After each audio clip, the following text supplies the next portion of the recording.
y a plus de 2000 ans, un jeune marchand prospère, Zénon de Citium, navigue sur les mers. Sa cargaison, fruit de longues années de labeur, représente toute sa fortune. Soudain, une tempête éclate, violente, impitoyable. Le navire est englouti par les flots déchaînés, et avec lui, toutes les possessions de Zénon.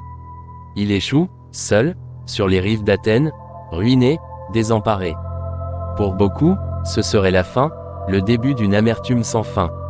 Mais Zénon, lui, va prononcer des mots qui résonneront à travers les siècles: la fortune a bien fait de me pousser vers la philosophie. Cette anecdote, mes amis, n'est pas seulement l'histoire d'une résilience extraordinaire. C'est le point de départ d'une des philosophies les plus influentes de l'histoire, le stoïcisme. Une philosophie qui, aujourd'hui encore, offre des clés précieuses pour naviguer dans les tempêtes de notre propre existence. Mais est-ce une voie universelle? Quels sont ses véritables atouts et ses limites dans notre monde moderne? C'est ce que nous allons explorer ensemble, le cœur du stoïcisme. Ce qui dépend de nous et ce qui n'en dépend pas.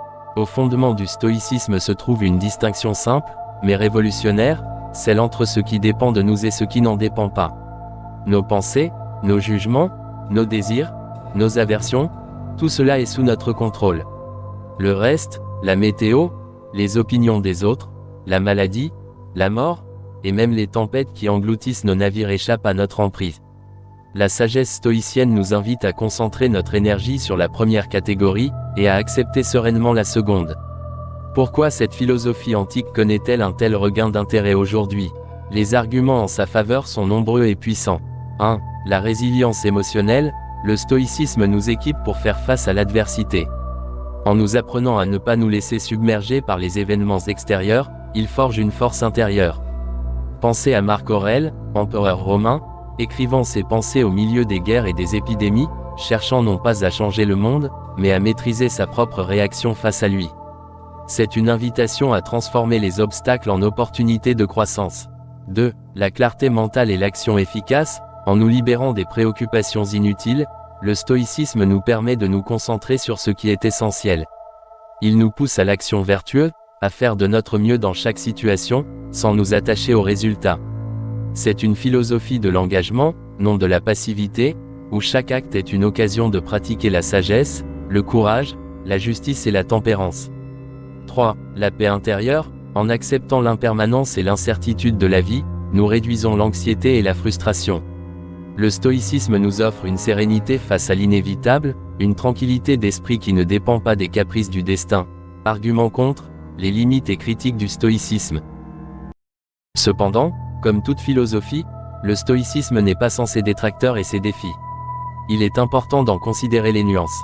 1. Le risque d'insensibilité, apathie mal comprise. Une critique courante est que le stoïcisme pourrait mener à une suppression des émotions, à une forme d'apathie. L'objectif stoïcien n'est pas de ne rien ressentir, mais de ne pas être esclave de ses passions. Cependant, une mauvaise interprétation peut conduire à une distance émotionnelle excessive, voire à une indifférence face à la souffrance d'autrui ou à la sienne propre. 2. La passivité politique perçue. L'accent mis sur l'acceptation de ce qui ne dépend pas de nous peut parfois être perçu comme un frein à l'engagement social ou politique. Si l'on accepte tout ce qui arrive, ne risque-t-on pas de ne plus lutter contre les injustices? Les stoïciens antiques étaient pourtant des citoyens engagés, mais la ligne est parfois fine entre acceptation et résignation. Alors, le stoïcisme est-il la réponse à tous nos maux? Probablement pas, mais il offre une boîte à outils incroyablement riche pour quiconque cherche à vivre une vie plus sereine, plus intentionnelle et plus résiliente. Il nous invite à une introspection profonde, à une maîtrise de soi qui, loin de nous rendre froid, nous permet d'agir avec plus de sagesse et de courage. Et vous, où vous situez-vous sur le chemin de la sagesse stoïcienne? Êtes-vous plutôt Zénon, Épictète, ou Marc Aurèle? Pour le découvrir et tester votre compréhension des principes stoïciens, j'ai préparé un quiz interactif spécialement pour vous. N'oubliez pas de vous abonner à la chaîne pour plus de réflexions sur la philosophie et la vie quotidienne. À très bientôt.